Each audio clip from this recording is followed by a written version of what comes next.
قیامت والے دن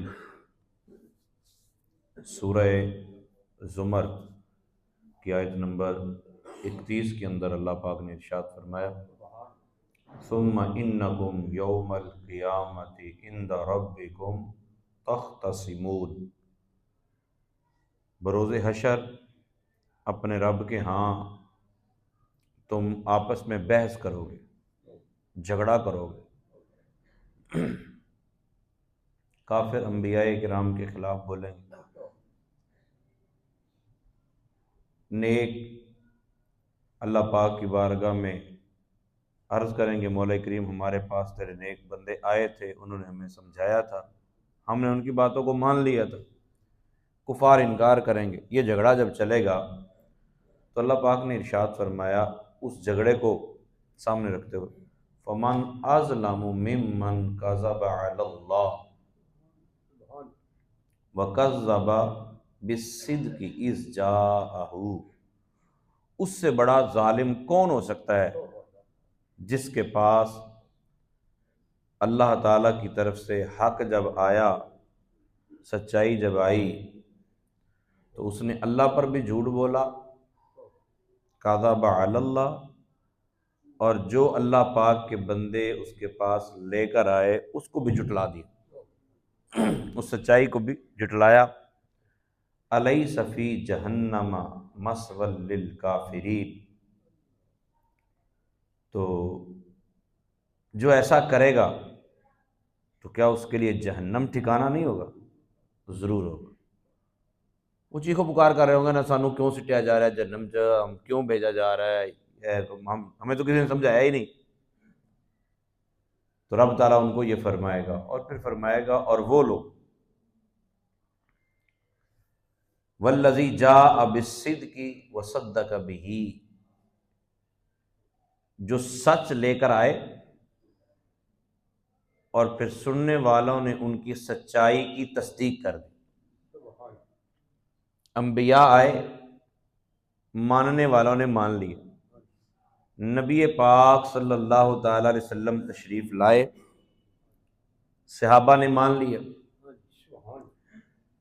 جو سچائی لے کر آیا اور وہ جنہوں نے سچائی پر مہر ثبت کر دی، اولئک هم المتقون، یہی وہ لوگ ہیں جو ہدایت والے ہیں، تقوی والے ہیں، پرہیزگار ہیں۔ مطلب جنت والے یہ ہیں، جنتی یہ لوگ ہیں۔ لہم ما یشاءون عند ربہم، جو سچائی کو مان گئے، سچوں کی معیت اختیار کر گئے، رب تعالیٰ نے ارشاد فرمایا جو وہ چاہیں گے اللہ پاک کے پاس ان کے لیے وہی کچھ ہے۔ ذالک جزاء المحسنین، اور یہ ان کے لیے بہت بڑا درجہ ہے، محسنین کی جزا یہی ہوتی ہے، نیکوکاروں کا بدلہ یہی ہوتا ہے۔ مفسرین کرام فرماتے ہیں والذی جاء بالصدق وصدق بہ، اس آیت سے مراد والذی جاء بالصدق، جو سچائی لے کر آئے، جو توحید لے کر آئے اور جنہوں نے توحید کو مان لیا۔ اس سے مراد کیا ہے؟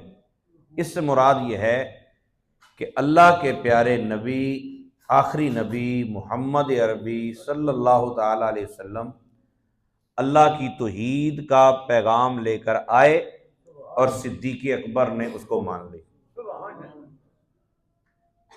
سرکار توحید لے کر آئے، فاروق اعظم نے مان لیا، سرکار توحید لے کر آئے، عثمان غنی نے مان لیا، سرکار توحید لے کر آئے، مولا علی نے مان لیا، سرکار توحید لے کر آئے، سیدہ طیبہ طاہرہ عابدہ زاہدہ سیدہ خدیجہ الکبریٰ رضی اللہ تعالی عنہا نے اسے مان لیا، سرکار توحید لے کر آئے، بلال حبشی نے مان لیا، مصعب بن عمیر نے مان لیا، سرکار توحید لے کر آئے، پھر جنہوں نے ماننا تھا انہوں نے مان لیا، اور جنہوں نے مان لیا یہ وہ لوگ ہیں جو اللہ پاک جس طرح یہ چاہیں گے اسی طرح ان کے لیے کر دے گا۔ یہ متقی ہیں، اللہ سے ڈرنے والے۔ کائنات میں رسول پاک صلی اللہ تعالی علیہ وسلم نے جب اعلان نبوت فرمایا تو سب سے پہلے جس نے نبی پاک صلی اللہ علیہ وسلم کا کلمہ پڑھا بچوں میں، وہ سب سے پہلے حضرت مولا علی تھے۔ عورتوں میں سب سے پہلے جس نے کلمہ پڑھا وہ نبی پاک صلی اللہ تعالی علیہ وسلم کی زوجہ ام المومنین حضرت خدیجہ رضی اللہ تعالی عنہا تھی۔ اور پھر اسی دوران چونکہ خفیہ چل رہا تھا سلسلہ، نبی پاک صلی اللہ علیہ وسلم کے پیارے دوست صدیق اکبر رضی اللہ تعالی عنہ یہ ملک شام کسی کام سے گئے ہوئے، تجارت کے لیے لوگ جاتے آتے رہتے تھے، اور نبی پاک صلی اللہ علیہ وسلم سے آلریڈی دوستی تھی پہلے سے ہی۔ تو سیدنا ابوبکر صدیق رضی اللہ تعالیٰ عنہ، اچھا آپ اسلام لانے سے پہلے، اسلام کا اعلان ہونے سے پہلے بھی آپ عرب میں، حالانکہ بت پرستی کا دورہ تھا، لیکن ابوبکر صدیق رضی اللہ تعالیٰ عنہ نے جاہلیت کے زمانے میں بھی کبھی بتوں کو سجدہ نہیں کیا۔ آپ کا والد رسمن آپ کو لے کے گیا تو کہنے لگا کہ سجدہ کرو، تو آپ نے اس کو سجدہ نہیں کیا، بلکہ تھپڑ مار دیا، ٹھڈا مار دیا بت کو۔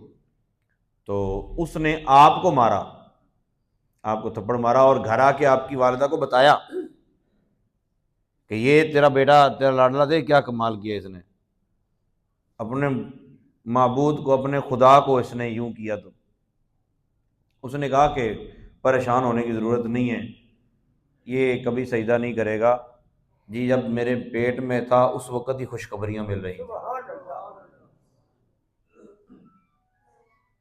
نبی پاک صلی اللہ تعالی علیہ وآلہ وسلم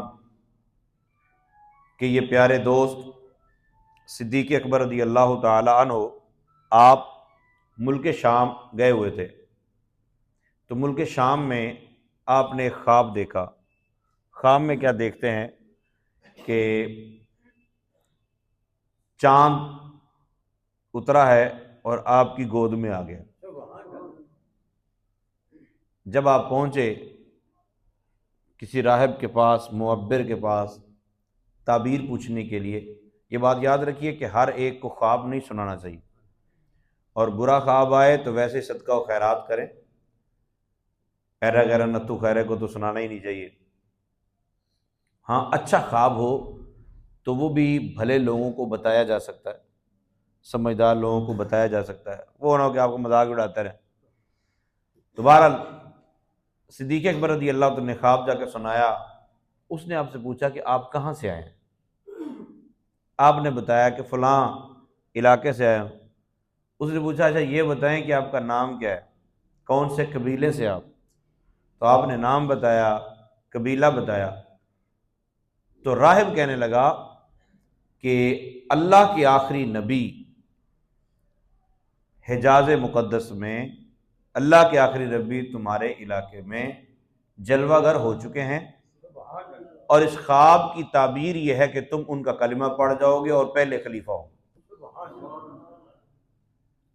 اب صدیق اکبر رضی اللہ تعالی عنہ نے یہ بات سنی تو بندہ سوچتا ہے یار کون سا بندہ ہوگا، وہ کون آدمی ہوگا جس کا یہ بتا رہے ہیں، اور پختہ عقیدے ہوتے تھے ان کے اس وقت۔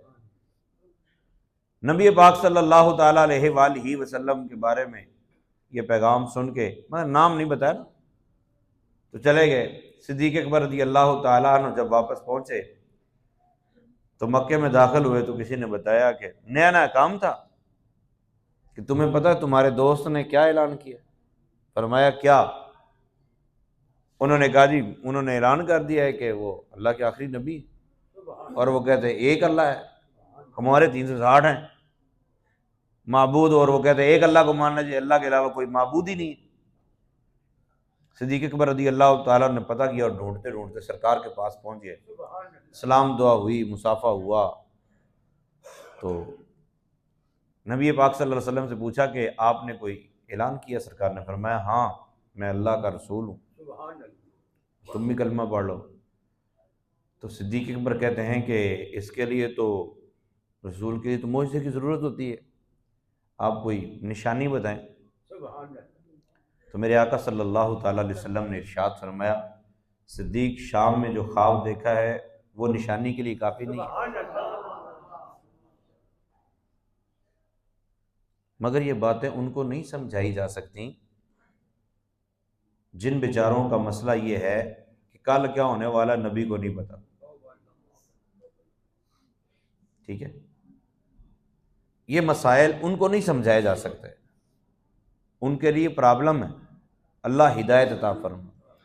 دیکھیں صحت مند بندے کو اچھا کھانا آپ کھلا سکتے ہیں، بیمار آدمی کو آپ اچھا کھانا بھی کھلائیں گے تو بیچارہ کہے گا کھانا اچھا نہیں بنا ہوا، مجھے اچھا نہیں لگ رہا۔ بخار والے کو اچھی بھلی روٹی اچھی نہیں لگتی۔ تو نبی پاک صلی اللہ تعالیٰ علیہ وآلہ وسلم کے لیے جتنی چیزیں تھیں ساری چن لی گئی تھی۔ رحمت عالم صلی اللہ تعالیٰ علیہ وآلہ وسلم کا کلمہ سیدنا ابوبکر صدیق رضی اللہ تعالیٰ عنہ نے سب سے پہلے پڑھا،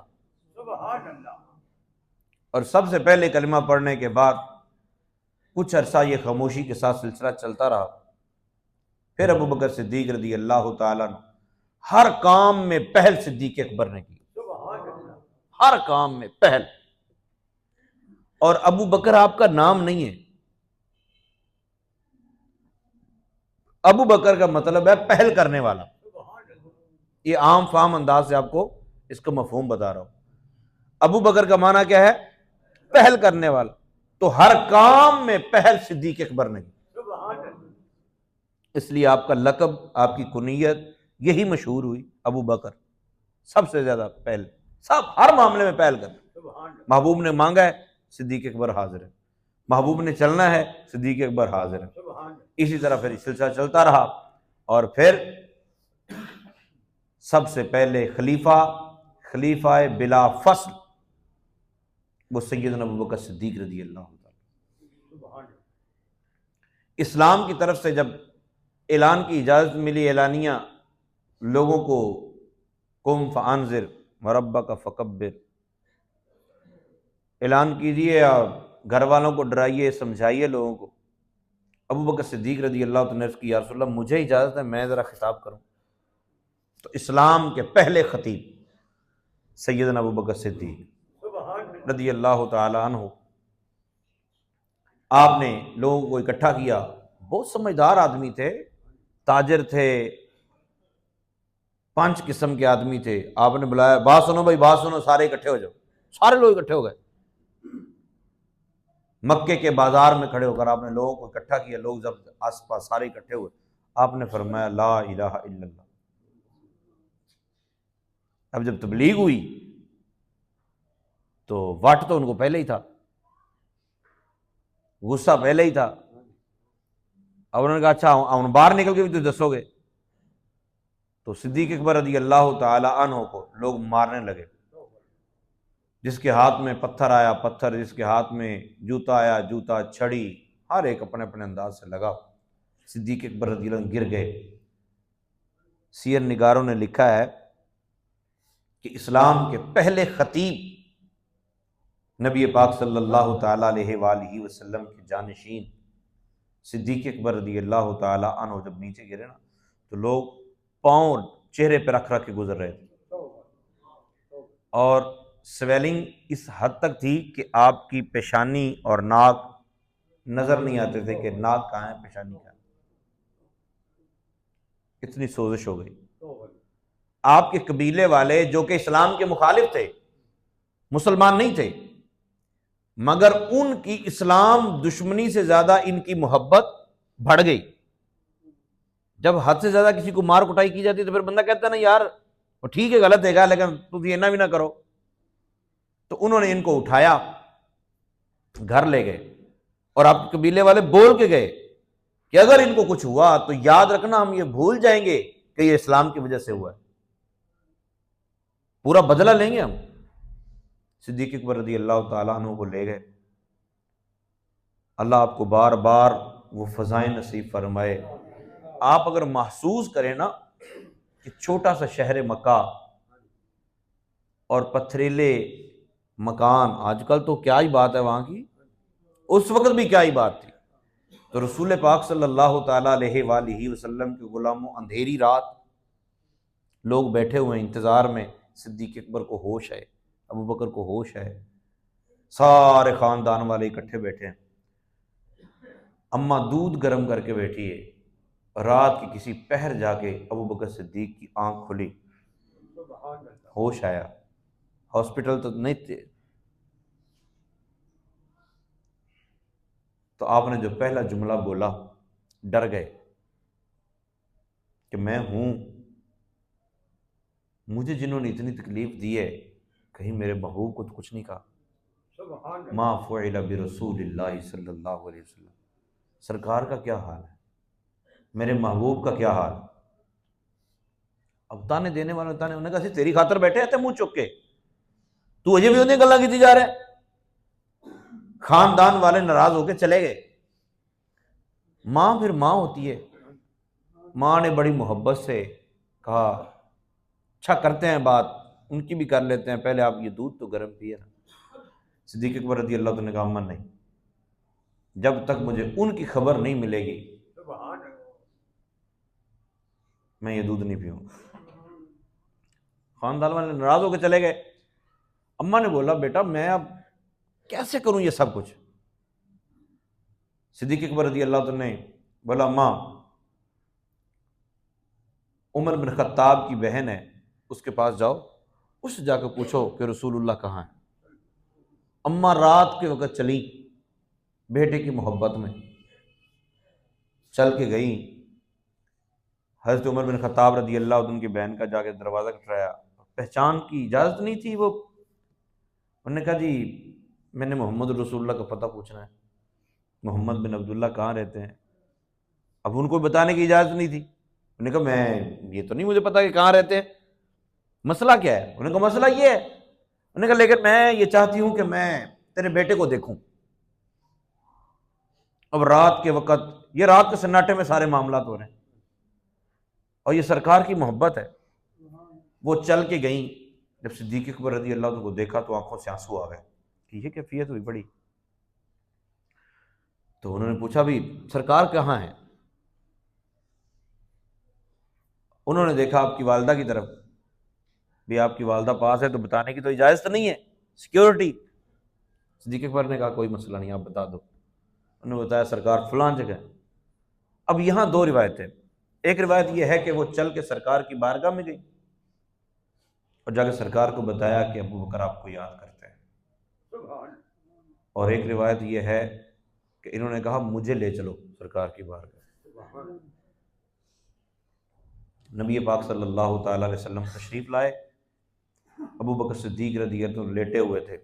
یاد رکھیے بندہ جب کسی مریض کی عیادت کرنے کے لیے گھر سے نکلتا ہے، کسی مریض کی عیادت کرنے کے لیے گھر سے نکلتا ہے، تو جب تک وہ واپس نہیں پلٹ جاتا اللہ پاک کے فرشتے اس بندے کی بخشش کی دعا کرتے رہتے ہیں۔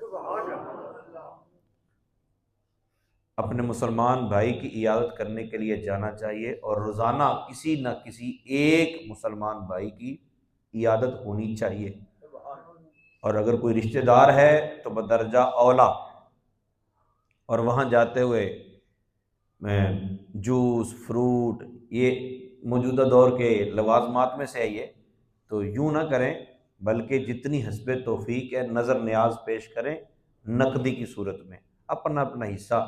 جو بندہ ہاسپٹل میں ہوتا ہے وہ چاہے کتنا ہی کسی لیول پہ بھی ہو، اس کو ان چیزوں کی ضرورت ہوتی ہے۔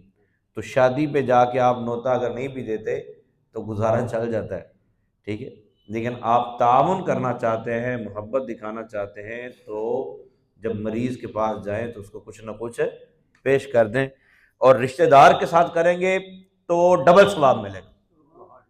نبی پاک صلی اللہ علیہ وسلم تشریف لائے، صدیق اکبر رضی اللہ عنہ لیٹے ہوئے تھے، محبوب پاک علیہ الصلوۃ والسلام نے آ کے صدیق اکبر کی پیشانی پر اپنے ہونٹ رکھے۔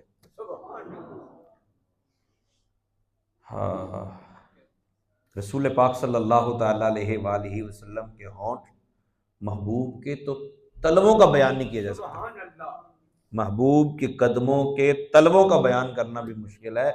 محبوب کے ہونٹ پتلی پتلی گولے قدس کی پتیاں، پتلی پتلی گولے قدس کی پتیاں، ان لبوں کی نزاکت پہ لا۔ نبی پاک صلی اللہ تعالیٰ علیہ وآلہ وسلم نے صدیق اکبر رضی اللہ تعالیٰ عنہ کو دلاسا دیا، عرض کیا رسول اللہ اب تو کوئی دکھ ہی نہیں ہے۔ سرکار بیٹھے رہے، باتیں ہوتی رہیں، سرکار نے فرمایا میں جاؤں؟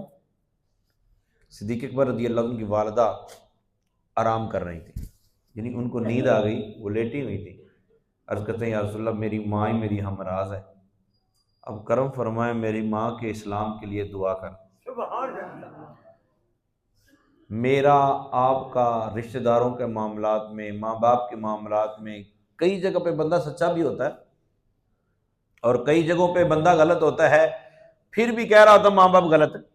بہرحال اگر ماں باپ غلط بھی ہیں تو ان کے لیے دعا کریں، خود بھی دعا کریں، کسی کے پاس جائیں تو ان کے لیے بھی دعا کروائیں کہ میری ماں کے لیے دعا کر دیں، میرے باپ کے لیے دعا کر دیں۔ یہ صدیق اکبر کی سنت ہے۔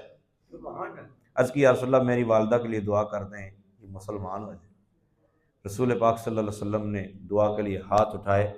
روایت کے اندر سیر نگاروں نے لکھا کہ محبوب پاک علیہ السلام نے دعا کی تو صدیق اکبر کی والدہ سوتے میں ہی کلمہ پڑھ کے مومن ہو گئی، یعنی سوتے سوتے ہی وہ کلمہ پڑھ گئے۔ محبوب کی زبان، وہ زبان جس کو سب کن کی کنجی کہیں، جو کرنا چاہے بس محبوب کہہ دے رب ویسے کر دیتا۔ وہ زبان جس کو سب کن کی کنجی کہیں، اس کی نافذ حکومت پہ لاکھوں سلام۔ تو نبی پاک صلی اللہ تعالیٰ علیہ وسلم کے یہ پہلے خطیب، اسلام کے پہلے خطیب، اور رسول پاک صلی اللہ تعالیٰ علیہ وآلہ وسلم نے جگہ جگہ صدیق اکبر رضی اللہ تعالیٰ عنہ کو نوازا ہے۔ میرے آقا صلی اللہ تعالیٰ علیہ وسلم سے ایک صحابی ہیں، انہوں نے پوچھا یا رسول اللہ صلی اللہ علیہ وسلم آپ کو سب سے پیارا کون لگتا ہے؟ عورتوں میں سب سے پیارا کون لگتا ہے؟ اچھا یہ دو روایتیں اس طرح ہیں۔ ایک روایت میں پوچھا گیا مطلقاً ازواج کے اعتبار سے، اور ایک روایت میں اولاد کے اعتبار سے۔ تو محبوب پاک علیہ السلام سے جب مطلقاً پوچھا گیا تو سرکار دو عالم صلی اللہ علیہ وسلم نے فرمایا سب سے زیادہ پیاری مجھے عائشہ لگتی۔ عرض کی یا رسول اللہ مردوں میں؟ تو نبی پاک صلی اللہ تعالیٰ علیہ وسلم نے ارشاد فرمایا ان کے ابا جی، یہ سرکار کی نظر عنایت تھی۔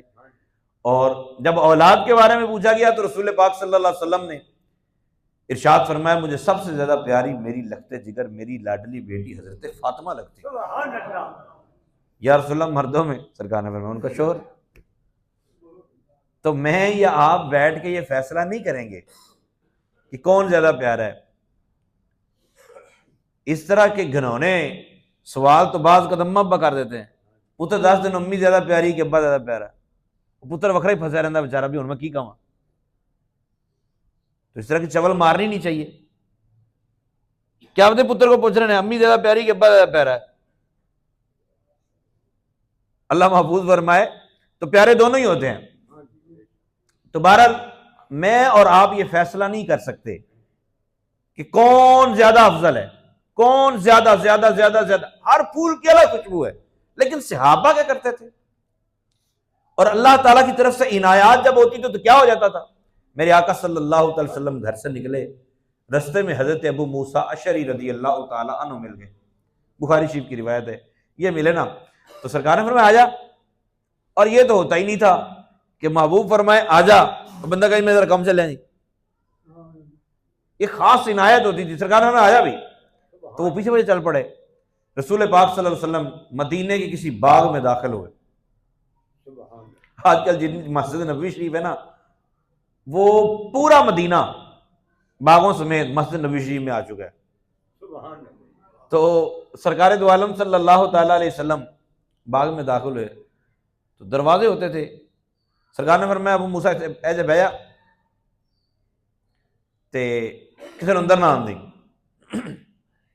دروازے پہ دستک ہوئی، رسول پاک صلی اللہ علیہ وسلم جا کے جو کنواں تھا جہاں سے پانی نکلتا تھا، پانی نکل کے ایک تالاب میں گرتا، پھر وہاں سے آگے نالیوں کے ذریعے باغ میں، سرکار اس میں اپنے پاؤں لٹکا کے تشریف فرما ہوئے۔ سرکار بیٹھ گئے تو ابو موسیٰ اشعری رضی اللہ تعالیٰ عنہ کہتے ہیں کہ دروازے پہ دستک ہوئی، میں نے پوچھا یا رسول اللہ بندہ آیا ہے؟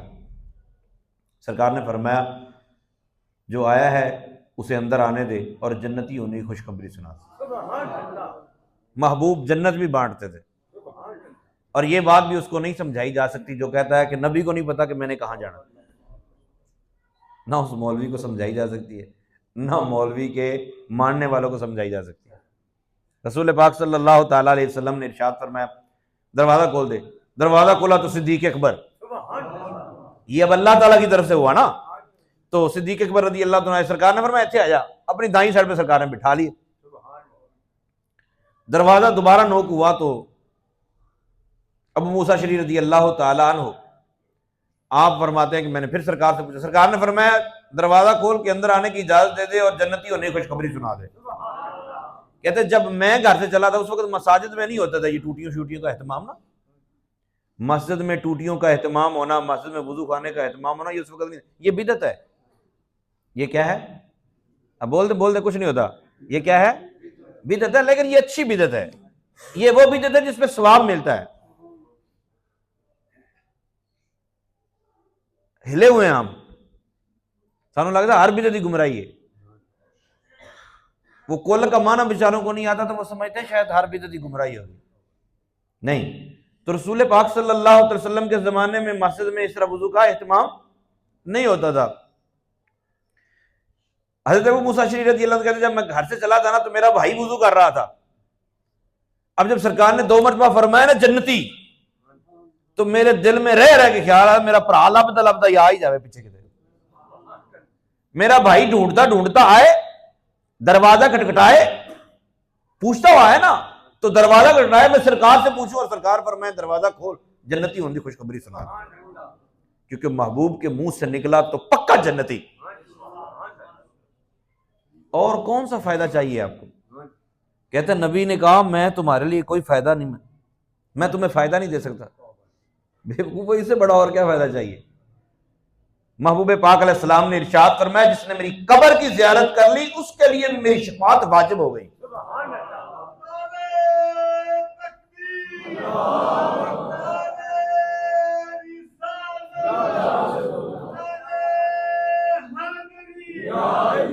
رسول پاک صلی اللہ تعالیٰ علیہ وآلہ وسلم نے ارشاد فرمایا جو مدینے میں مرنے کی استطاعت رکھے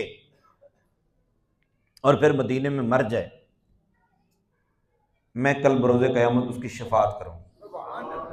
اچھا، یہ ویڈیوز کے اندر بعض لوگ اس طرح کی باتیں سناتے ہیں کہ جی وہ نا جنت البقیع میں سے نا لوگ مردوں کو وہاں وہ نا نکال کے باہر پھینک آتے ہیں،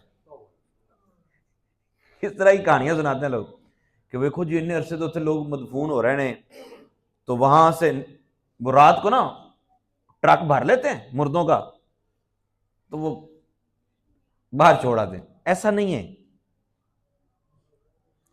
لیکن جنہوں نے اپنی آنکھوں سے دیکھا ہے وہ جھوٹے نہیں ہیں، مگر یہ بات نہ بخاری میں ہے نہ مسلم میں ہے۔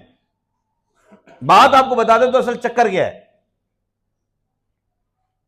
نبی پاک صلی اللہ علیہ وسلم سے جو محبت نہیں رکھتے نا وہاں رہ کے بھی محبت نہیں رکھتے اور پھر مر جاتے ہیں اور ان کو دفن کرنے والے وہاں دفن کر دیتے ہیں، پھر کچھ نیک لوگوں کی ڈیوٹیاں لگی ہیں وہ ان کو اٹھا کے مدینے سے باہر پھینک دیتے ہیں، ان کو نکالا جاتا ہے، لیکن وہ گورنمنٹ کے بندے نہیں ہوتے، وہ اصلی گورنمنٹ کے بندے ہوتے ہیں، وہ اللہ پاک کی طرف سے ڈیوٹیاں لگی ہیں، لیکن دیکھنے والے بعض دیکھ لیتے ہیں، تو ایسا نہیں ہے کہ وہ ٹرک بھرتے ہیں اور اٹھا کے باہر پھینک دیتے ہیں، جو جنت البقیع میں دفن ہوتا ہے وہ وہیں دفن ہوتا ہے۔ اب تو خیر بڑا احاطہ کر دیا، مزید قبرستان کو ساتھ میں شامل کر دیا۔ تو رسول پاک صلی اللہ تعالیٰ علیہ وسلم کے پیارے غلام، اللہ پاک کی طرف سے سرکار دو عالم صلی اللہ تعالی وسلم نے سیدنا عمر بن خطاب کو اپنی بائیں سائڈ پہ بٹھایا، پھر عثمان غنی رضی اللہ تعالیٰ آئے تو سرکار دو عالم صلی اللہ علیہ وسلم کی سامنے سائڈ پہ بیٹھ گئے، جنت کی خوشخبری ان کو بھی عطا فرمائی۔ تو ہر کام میں پہل یہ صدیق اکبر کے حصے میں آئی۔ نبی پاک صلی اللہ تعالی علیہ وسلم نے فرمایا، ابو بکر مجھے نا، رات کے وقت سرکار تشریف لے کے گئے، سرکار نے فرمایا ابو بکر مجھے اجازت مل گئی ہے ہجرت کرنے کی، ہجرت کرنے کی اجازت مل گئی ہے، مدینے جانا ہے ہم نے یہاں سے ہجرت کرنی ہے تو فلاں دن کو جانا ہے۔ صدیق اکبر رضی اللہ تعالیٰ عنہ کے بارے میں لکھا ہے کہ سیر نگاروں نے کہ آپ سے جب پوچھا گیا نا، آپ سرکار دو عالم صلی اللہ علیہ وسلم تشریف لائے، پھر چلیں بھی، تو صدیق اکبر رضی اللہ تیار تھے، سرکار نے فرمایا ابو بکر تمہیں کیسے پتا تھا کہ ہم نے آج جانا ہے؟ اس کی یا رسول اللہ جس دن سے آپ نے فرمایا میں روزانہ تیار ہی ہوتا ہوں۔ محبوب نے فرما دیا ہے اب کسی وقت بھی چلنا۔ سیدنا عمر بن خطاب رضی اللہ تعالیٰ عنہ کی ایک روایت، اللہ پاک ہم سب کو حاضریاں نصیب فرمائے۔ آپ آج بھی 1400 سال گزر چکے ہیں، جو لوگ ہمیں کہتے تھے نا بات بات پہ وہاں پہ جو دین ہے، وہاں پہ جو دین ہے، پتر تیاری کر لو سارے ہی، اب تم نے اپنی کیسٹیں چینج کرنی ہیں، نہیں نہیں نہیں وہ بھی غلط ہو گئے، نہیں ایسی کوئی ذمہ داری تو نہیں لئی ہوئی نا۔ ہمیں لوگ کہتے ہیں نا کہ درباروں پہ یہ ہوتا ہے، درباروں پہ یہ ہوتا ہے، اب وہاں پہ میوزیکل کنسرٹ ہو رہے ہیں، اب مولوی پتہ کہہ رہے ہیں نہیں ساڈا انہوں نے تعلق نہیں ہے، بھئی گورنمنٹ کروا رہی ہے، انہوں کوئی مکہ مدینہ نا، نہیں جی نہیں انہوں وہ چیزاں کا ساڈا تعلق نہیں ہے، ایویں ساڈا بھی درباراں جو چول پنا ہوتا ہے نا انہوں ساڈا تعلق نہیں ہے۔ لیکن آپ ہمیں بدنام کرتے ہیں، نہیں جی یہ جڑا کچھ ہوتا ہے تہاڈی ذمہ داری ہے، تو پترو بھی تہاڈی ذمہ داری پھر تہاڈے کھاتے پہ جانا۔ لیکن میں جو بتانے لگا ہوں وہ اور چیز ہے۔ مسجد قباء میں ہم جاتے تھے، اس کے ساتھ ایک کنواں ہے بیر عریس، تو اس کنویں کے اندر حضرت عثمان غنی رضی اللہ تعالیٰ تک جو انگوٹھی پہنچی نا سرکار کی، وہ اس کنویں میں گری تھی۔ اچھا وہ نہ ہم نے کبھی کنواں دیکھا پہلے، نہ اس کا کبھی نشان دیکھا۔ اب اس نیو جو تعمیر ہوئی ہے اور وہ ٹائلیں شیلیں لگ گئی، وہاں انہوں نے نشان بنا دیا ہے، نشان بنایا، اوپر لکھ کے لگا دیا یہ فلاں کنواں ہے۔ اتھے پھر لوکی لمے پی رہے ہیں، چمی جا رہے ہیں، ملی جا رہے ہیں، کوئی منع نہیں کر رہا، فتوے تیار کرو تسی۔ اور بھائی 1400 سال پہلے جو معاملات ہوئے نا آج بھی محسوس کریں گے تو خوشبوئیں اسی طرح آ رہی ہیں، ساری زیارتیں اوپن ہو رہی ہیں۔ نبی پاک صلی اللہ تعالیٰ علیہ وآلہ وسلم کے پیارے یار سیدنا عمر بن خطاب رضی اللہ تعالیٰ عنہ کے پاس ایک دفعہ ذکر صدیق چھڑ گیا، ابو بکر صدیق رضی اللہ عنہ کا ذکر چھڑا تو آپ روئے، عمر بن خطاب رضی اللہ عنہ رو پڑے، روئے اور کہنے لگے کہ میری آرزو یہ ہے کہ میری زندگی کے سارے اعمال لے لیے جائیں اور ابو بکر کی ایک رات اور ایک دن کے برابر ہو جائے۔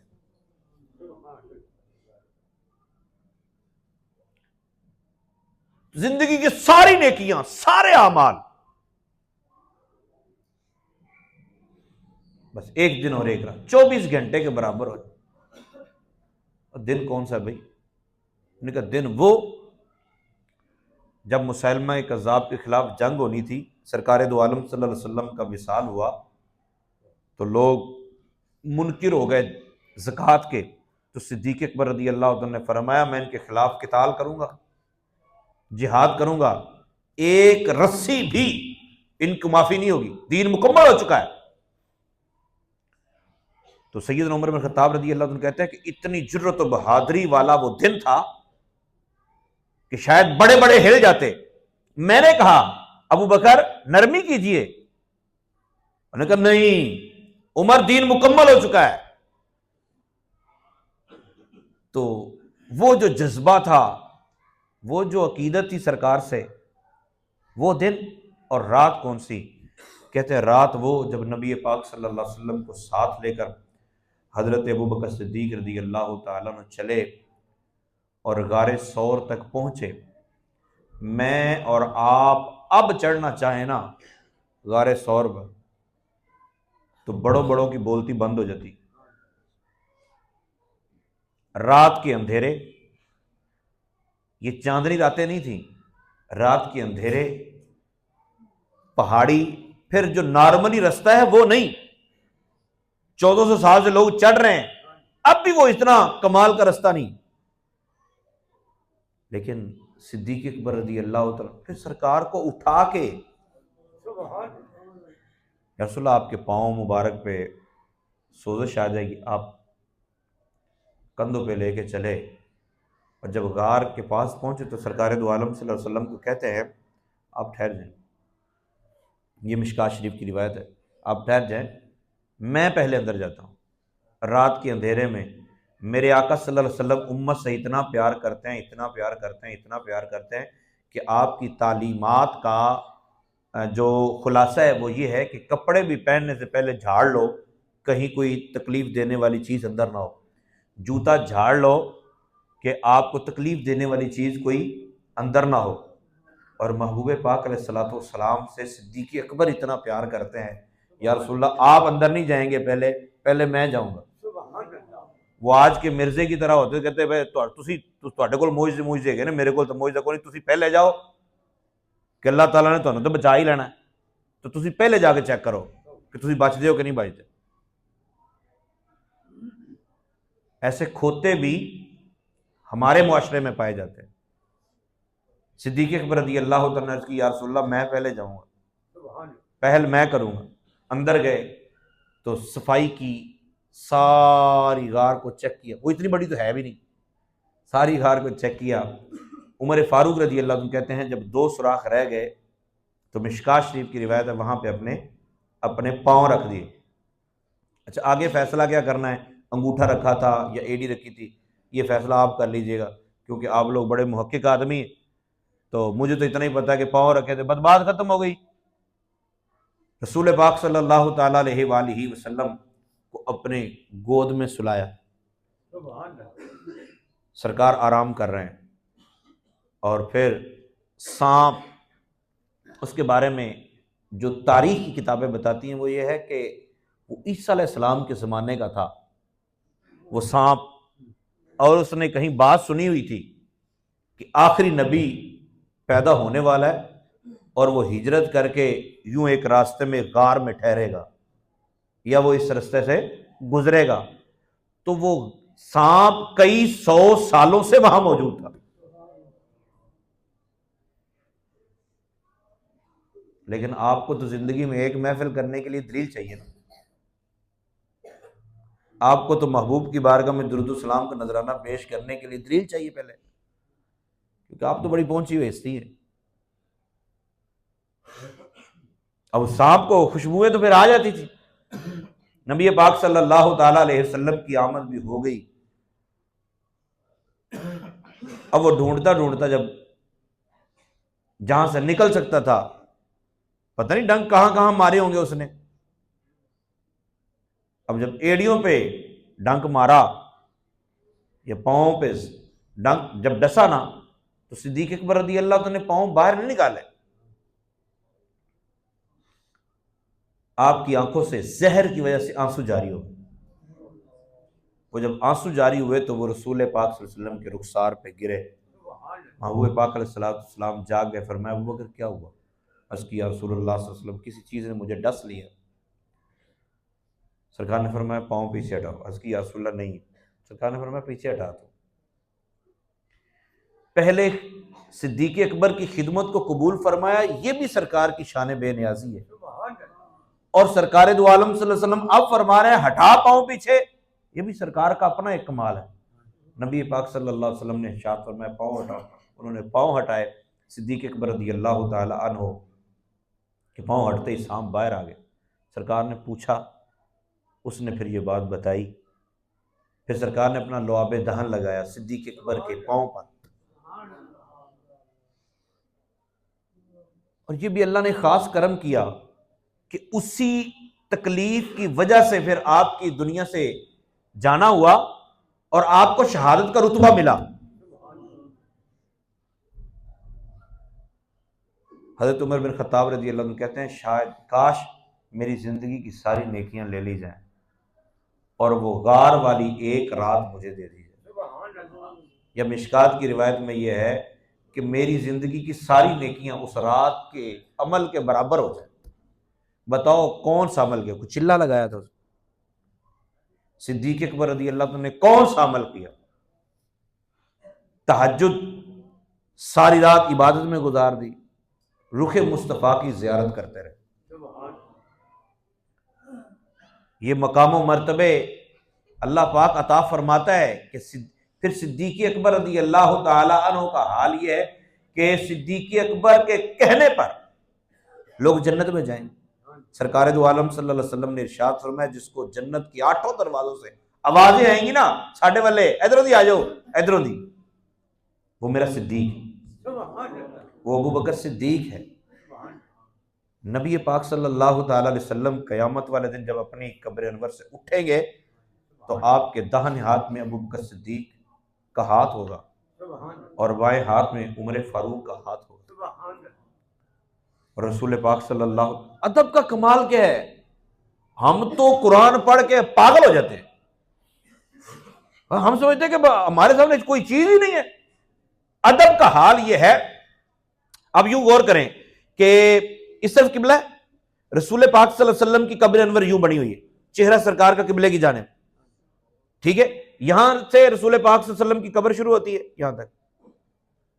ابو بکر صدیق رضی اللہ عنہ کی قبر اس سے پیچھے ہے، اور ادب صحابہ کا یہ ہے کہ قبر پیچھے ہے، نیچے ہے، برابر میں نہیں ہے۔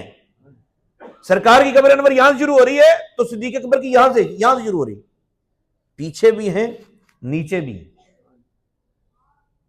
اور عمر فاروق کی قبر پھر اس سے پیچھے، یوں کر کے ہم بیٹھے بیٹھے کہہ رہے ہیں او ایڈی بھی گل نہیں ہےگی، اینی بھی گل نہیں کرنی، تسی نبی نو پتہ نہیں کی بنا دیندے جے۔ تیری زبان جلے تو خود جل جائے۔ رسول پاک صلی اللہ تعالی علیہ وسلم کا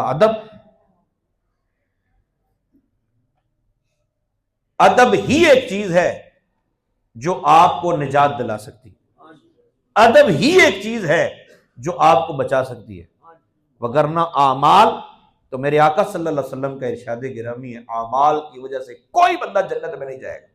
اعمال، نیک اعمال کی وجہ سے چھتروں سے بچیں گے، جہنم سے بچیں گے، لیکن جنت میں داخلہ اللہ کی رحمت سے ہوگا۔ عرصہ ہوا طیبہ کی گلیوں سے وہ گزرے ہیں، عرصہ ہوا طیبہ کی گلیوں سے وہ گزرے ہیں، اس وقت بھی گلیوں میں خوشبو ہے پسینے کی۔ تو اللہ پاک سب کو لے کے جائے۔ اب تو مطلب تزیین و آرائش کا کام جاری ہے۔ جہاں صدیق اکبر رضی اللہ عنہ اپنے زمانہ خلافت میں نماز عید پڑھتے رہے، اس کو مسجد صدیق اکبر کہا جاتا ہے۔ جہاں مولا علی پڑھاتے رہے، مسجد علی نام ہے۔ جہاں عمر بن خطاب رضی اللہ عنہ پڑھاتے رہے، مطلب ہر جگہ اب ڈیفائن کی جا رہی ہے، یہاں یہ ہوا تھا، یہاں یہ ہوا تھا، یہاں یہ ہوا تھا۔ اللہ پاک ہم سب کو محبوب کا با ادب بنا دے اور صحابہ کا بھی با ادب بنا دے۔ صحابہ کہتے ہیں رسول پاک صلی اللہ تعالی علیہ وسلم کے بعد ہم یہ کہتے تھے کہ سرکار کے بعد ابو بکر صدیق، ابو بکر کے بعد عمر فاروق، ٹھیک ہے، عمر فاروق کے بعد عثمان غنی، مولا علی، اور اس سے پھر نیچے ہم بات نہیں کیا کرتے تھے۔ تو میں یا آپ یہ فیصلہ نہیں کر سکتے کہ کون کیا ہے، ہم با ادب لوگ ہیں، اللہ ہمیں با ادب ہی رکھے۔ صحابہ اکرام کے بارے میں، اولیاء اکرام کے بارے میں، حتیٰ کہ اپنے آباء و اجداد میں بھی بڑوں کا ادب کیجئے۔ ادب میں ہی عافیت ہے، ادب ہی وہ چیز ہے جس سے بندہ جنت حاصل کر پائے گا۔ اللہ پاک با ادب رکھے، بے ادبوں سے بچائے، بے ادبی سے بچائے، آمین۔